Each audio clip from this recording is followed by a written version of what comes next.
Ways that I have nearly gotten dead. First time that I nearly got dead, I was born in Missouri and spent all my growing up years there. And the first 8 years of my life, we lived in this little town of 700 people called Peculiar, Missouri. This is the part where you laugh. Get it out of your system, everybody. Peculiar, Missouri. We lived on this two-lane highway coming into town, kind of right at the edge of town.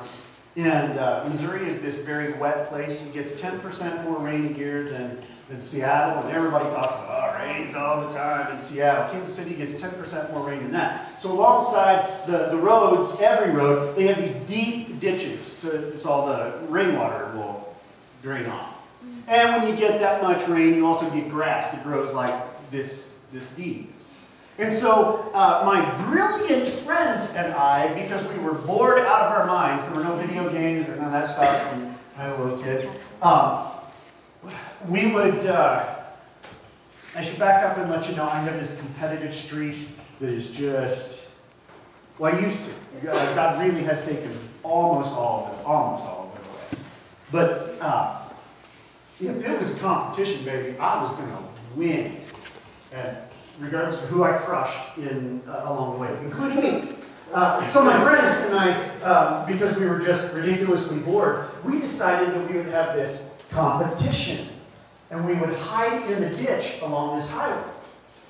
And we played our own sadistic version of chicken, which meant we would wait for cars to come, and then we would run out.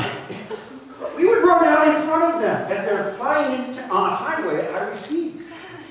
And the way that you won the competition is you waited till all the other guys left the ditch. The last guy to run out and barely miss the car was the guy who won. Undefeated. Okay. But one day when 2 days actually, when I won, it was just barely. Meaning I let everybody else run and then, checked my watch and then took off, and I ran into the side of 2 cars. So if I'd been one step faster, I'd have been dead, right? Because I've been in front of the car one step faster. After I hit the second car, I got the point, right? Cliff, not smart. So we decided we should probably not do this anymore. So we needed another way to have some fun. So this highway would come into town, 71 highway would come into town, and then it made this big sweeping turn, and then there was, just as you came out of the turn, there was a grocery store on your right. And the semis would all have to slow down a lot to make the braking coming through the curve, and then they would make a 90-degree turn or hard right turn into the parking lot, so they had to slow down a lot. They'd be coming in to make their deliveries. Well, right on that corner, there was this ginormous lilac bush.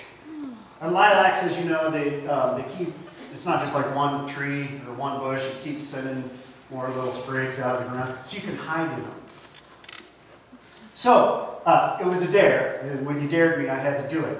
So, by the way, like I mentioned, this all happened in the first 8 years of my life, so it was like a 7 or 8-year-old kid. I'm hiding in this lilac bush, right? And here comes this semi. And instead of running out in front of it, because we'd already tried that and learned we could do that, and it didn't give us heart attacks anymore, just the people driving. We waited until, meaning I, waited until the truck had made its turn, and then I ran behind the truck. Not behind the trailer, behind the truck.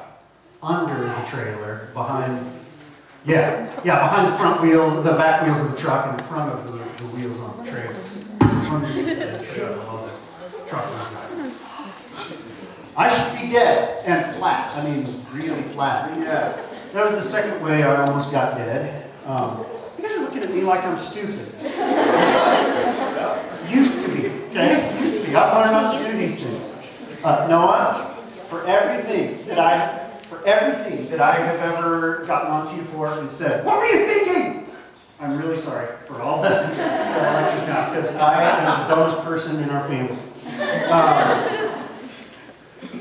That was It only took me once to realize that's really, really stupid. And so we didn't do that anymore. And so we had to find something else that was, exciting. So we started this contest to see who would jump off of the highest part of the building. So the first you get up on the edge of the house, and they have roof lines only like 10 feet or something, and the ground.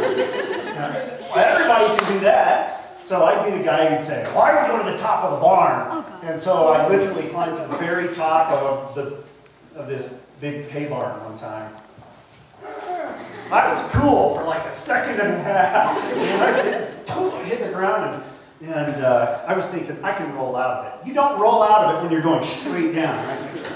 When you hit the ground. And couldn't breathe for like a minute and a half. My tongue was sticking out at the time. Bit all the way around. Yeah, skip blood for an hour. Didn't go home for an hour because I knew I'd be in trouble for being stupid.